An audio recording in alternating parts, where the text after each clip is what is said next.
ನಾನು ಹಾಗೆಯೇ ಮಸಾಲೆ ರುಬ್ಬಿದಂತೆಯೇ ಹೀರೆಕಾಯಿ ಗೊಜ್ಜು ಮಾಡೋದನ್ನ ತೋರಿಸೋಣ ಅಂತ ಅಂದ್ಕೊಂಡಿದ್ದೀನಿ. ಬನ್ನಿ ಯಾವ ಥರ ಮಾಡ್ತೀನಿ ಅಂತ ತೋರಿಸ್ತೀನಿ. ಇಲ್ಲಿ ಒಂದೇ ಹೀರೆಕಾಯಿ ತೊಗೊಂಡಿರೋದು. ಇದು ಮೋಸ್ಟ್ಲಿ 1/4 kg ಸ್ವಲ್ಪ ಜಾಸ್ತಿನೇ ಬರುತ್ತೆ ಅಂದ್ಕೊಳ್ತೀನಿ. ವಾಶ್ ಮಾಡಿ ನೀಟಾಗಿ ಈ ಥರ ಸಣ್ಣದಾಗಿ ಹೆಚ್ಚಿಟ್ಕೊಂಡಿದ್ದೀನಿ. ಮತ್ತು ಇಲ್ಲಿ ಟೊಮೊಟೊ, ಕೊತ್ತಂಬರಿ ಸೊಪ್ಪು, ಈರುಳ್ಳಿ ಎಲ್ಲ ತೊಗೊಂಡಿದ್ದೀನಿ. ಬನ್ನಿ ಇವಾಗ ಯಾವ ಥರ ಮಾಡೋದು ಅಂತ ನೋಡ್ಕೊಂಡು ಬನ್ನಿ. ಮೊದಲಿಗೆ ನಾನು ಒಂದು ಬಾಣಲೆ ಇಟ್ಕೊಂಡಿದ್ದೀನಿ. ಇದಕ್ಕೆ ಬಾಣಲೆ ಕಾದ್ಮೇಲೆ ಸ್ವಲ್ಪ ಎಣ್ಣೆ ಹಾಕೋಬೇಕು. 1-2 ಸ್ಪೂನಷ್ಟು ಎಣ್ಣೆ ಹಾಕ್ಕೊಳ್ಳಿ. ಎಣ್ಣೆ ಸ್ವಲ್ಪ ಹೀರೆಕಾಯಿ ಗೊಜ್ಜು ಅಂದಮೇಲೆ ಸ್ವಲ್ಪ ಚೆನ್ನಾಗಿರಬೇಕು. ಇದು ಎಣ್ಣೆ ಸ್ವಲ್ಪ ಚೆನ್ನಾಗಿ ಕಾಯಲಿ. ಇದಕ್ಕೆ ಸಾಸಿವೆ ಗಿಸಿವೆ ಏನೂ ಹಾಕೋದಿಲ್ಲ, ಡೈರೆಕ್ಟ್ ಈರುಳ್ಳಿ ಹಾಕ್ಕೊಳ್ತೀನಿ. ಎಣ್ಣೆ ಸ್ವಲ್ಪ ಚೆನ್ನಾಗಿ ಕಾಯಬೇಕು. ವಿಡಿಯೋ ಸ್ಕಿಪ್ ಮಾಡಿದೆ ನೋಡಿ, ಗೊತ್ತಾಗುತ್ತೆ ಅದು ಯಾವ ಥರ ಮಾಡಿದೆ ನಾನು ಏನು ಅಂತಂದ್ಬಿಟ್ಟು ಗೊತ್ತಾಗಬೇಕು ಅಂದರೆ ವಿಡಿಯೋ ಸ್ಕಿಪ್ ಮಾಡಿದೆ ನೋಡಬೇಕು. ಇವಾಗ ಎಣ್ಣೆ ಕಾದಿದೆ, ಈರುಳ್ಳಿ ಹಾಕ್ಕೊಳ್ತೀನಿ. ನಾನು 2 ಈರುಳ್ಳಿನ ಮೀಡಿಯಮ್ ಸೈಜ್ದು 2 ಈರುಳ್ಳಿನ ಕಟ್ ಮಾಡ್ಕೊಂಡಿದ್ದೆ. 2 ಈರುಳ್ಳಿನ ಹಾಕ್ಕೊಳ್ತಾಯಿದ್ದೀನಿ. ಇದೊಂದು 3 ಜನ ಆರಾಮಾಗಿ ಗ್ರೇವಿಲಿ ಅನ್ನ ಮುದ್ದೆ ಎಲ್ಲ ತಿನ್ಬೋದು. ಟೇಸ್ಟ್ ಅಂತೂ ವಾವ್ ಸಖತ್ತಾಗಿರುತ್ತೆ. ಇದು ಮಸಾಲೆ ರುಬ್ಬೋದಕ್ಕಿಂತ ಈ ಥರ ಮಾಡ್ಕೊಂಡ್ರೆ ಚೆಂದ. ಇದನ್ನು ಬಾಣಂತಿಯರಿಗೆಲ್ಲ ಮಾಡ್ಕೊಟ್ಬಿಟ್ರೆ ಅದು ವಾವ್ ಸೂಪರಾಗಿರುತ್ತೆ.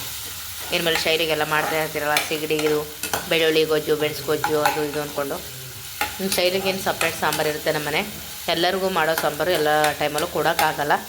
ಶೀತ ಎಲ್ಲ ಆಗ್ಬಿಟ್ರೆ ಕಷ್ಟ ಅಂತ ಬಾಣಂತಿಯರ ಮೇಲೆ ಒಂದು 3 ತಿಂಗಳಾದರೂ ಸಪ್ರೇಟ್ ಅಡುಗೆ ಅನ್ನೋದು ಇದ್ದೇ ಇರುತ್ತೆ ಬಾಣಂತಿಯರಿಗೆ.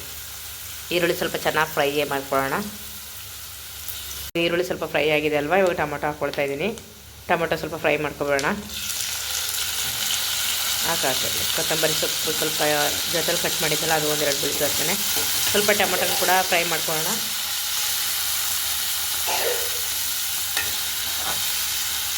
ಇದಕ್ಕೆ ಇವಾಗ ಶುಂಠಿ ಬೆಳ್ಳುಳ್ಳಿ ಪೇಸ್ಟ್ ಕೂಡ ಸೇರಿಸ್ಕೊಳ್ತೀನಿ. ಸ್ವಲ್ಪ ಟೊಮೊಟೊ ಸ್ವಲ್ಪ ಮೆತ್ತಗಾಗಬೇಕು, ಅದರ ನಂತರ ಶುಂಠಿ ಬೆಳ್ಳುಳ್ಳಿ ಪೇಸ್ಟ್ನ ಸೇರಿಸ್ಕೊಳ್ಳೋಣ. ಸ್ವಲ್ಪ ಬೆಳ್ಳುಳ್ಳಿ ಪೇಸ್ಟು, ಸ್ವಲ್ಪ ಶುಂಠಿ ಪೇಸ್ಟು ಎರಡನ್ನೂ ಹಾಕ್ಕೊಂಡು ಸ್ವಲ್ಪ ಅದನ್ನು ಕೂಡ ಹಸಿ ವಾಸನೆ ಹೋಗೋವರೆಗೂ ಫ್ರೈ ಮಾಡ್ಕೊಳ್ಳಿ. ನಮ್ಮದು ಶುಂಠಿ ಪೇಸ್ಟು ಬೆಳ್ಳುಳ್ಳಿ ಪೇಸ್ಟ್ ಬೇರೆ ಬೇರೆ ಇದೆ, ಹಾಗಾಗಿ ಸ್ವಲ್ಪನೇ ಹಾಕ್ಕೊಳ್ತದೆ.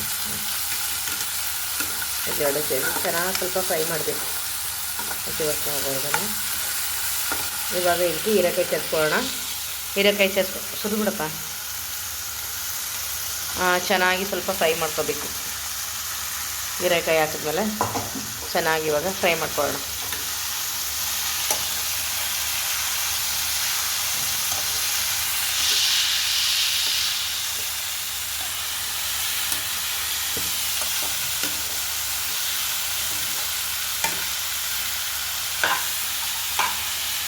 ಒಂದು 2 ನಿಮಿಷ ಆದರೂ ಚೆನ್ನಾಗಿ ಫ್ರೈ ಮಾಡ್ಕೋಬೇಕು. ಅದು ಹಸಿ ವಾಸನೆ ಹೋಗಿ ಚೆನ್ನಾಗಿ ಫ್ರೈ ಆಗೋವರೆಗೂ ಫ್ರೈ ಮಾಡ್ಕೊಳ್ಳೋಣ.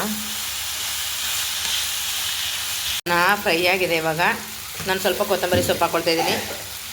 1-2 ನಿಮಿಷ ಚೆನ್ನಾಗಿ ರೀತಿ ಫ್ರೈ ಮಾಡ್ಕೊಳ್ಳೋದ್ರಿಂದ ತುಂಬಾ ಚೆನ್ನಾಗಿ ಬರುತ್ತೆ ನೋಡಿ.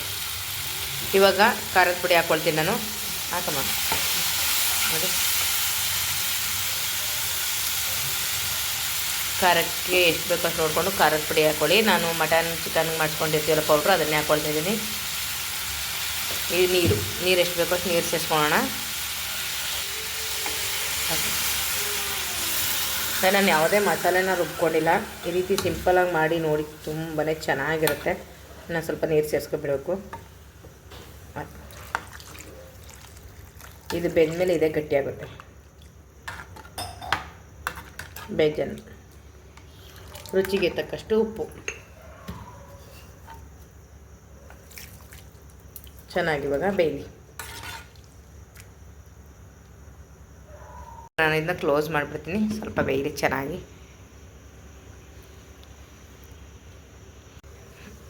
ಇವಾಗ ಚೆನ್ನಾಗಿ ಕುದೀತಾ ಇದೆ ನೋಡಿ ಸಾಂಬಾರು. ಒಂದ್ಸರಿ ಮಿಕ್ಸ್ ಮಾಡ್ಕೊಳ್ಳೋಣ. ನೀವು ತೆಳ್ಳಗಿದೆಯಲ್ಲ ಅಂತ ಅನ್ಕೋಬೋದು, ಬೆಂದಮೇಲೆ ಕರೆಕ್ಟಾಗಿ ಪರ್ಫೆಕ್ಟಾಗಿ ಆಗಿರುತ್ತೆ, ಏನು ತೆಳ್ಳ ಇರಲ್ಲ.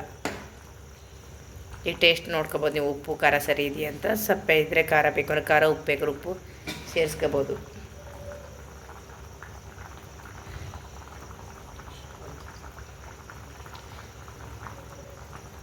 ಸ್ವಲ್ಪ ಉಪ್ಪು ಹಾಕಬೇಕು, ಸ್ವಲ್ಪ ಉಪ್ಪು ಹಾಕ್ಕೊಳ್ತೀನಿ ನಾನು.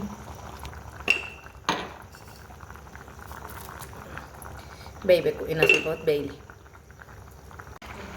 ಎಸ್ ನೋಡಿ, ಇವಾಗ ಸಾಂಬಾರು ರೆಡಿ, ಪರ್ಫೆಕ್ಟಾಗಿ ಬೆಂದಿದೆ. ಇವಾಗ ಗ್ಯಾಸ್ ಸ್ಟವ್ ಆಫ್ ಮಾಡ್ಕೊಳ್ತೀನಿ.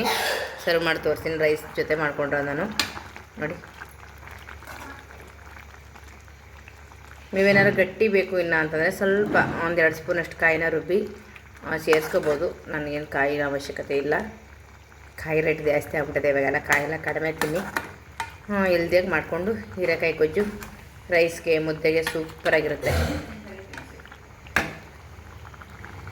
ನೋಡಿ. ಹೀರೆಕಾಯಿ ಸಾಂಬಾರು ರೈಸು ಸೂಪರಾಗಿದೆ ನೋಡಿ. ತೆಳ್ಳಗೇನಾಗಿಲ್ಲ, ಪರ್ಫೆಕ್ಟಾಗಿ ಬಂದಿದೆ ನೋಡಿ. ನಿಮ್ಮ ಮನೇಲಿ ಒಂದ್ಸರಿ ಟ್ರೈ ಮಾಡಿ. ತುಂಬ ರುಚಿಕರವಾಗಿ, ತುಂಬಾ ಆರೋಗ್ಯಕಾರಿಯಾಗಿ ಚೆನ್ನಾಗಿರುತ್ತೆ. ಇಲ್ಲ ನೀವು ಹೀಗೆ ಮಾಡ್ತೀರಾ ಅಂತ ಕಮೆಂಟ್ ಮಾಡಿ ಕನ್ನಡದಲ್ಲಿ. ಓಕೆ, ಬಾಯ್.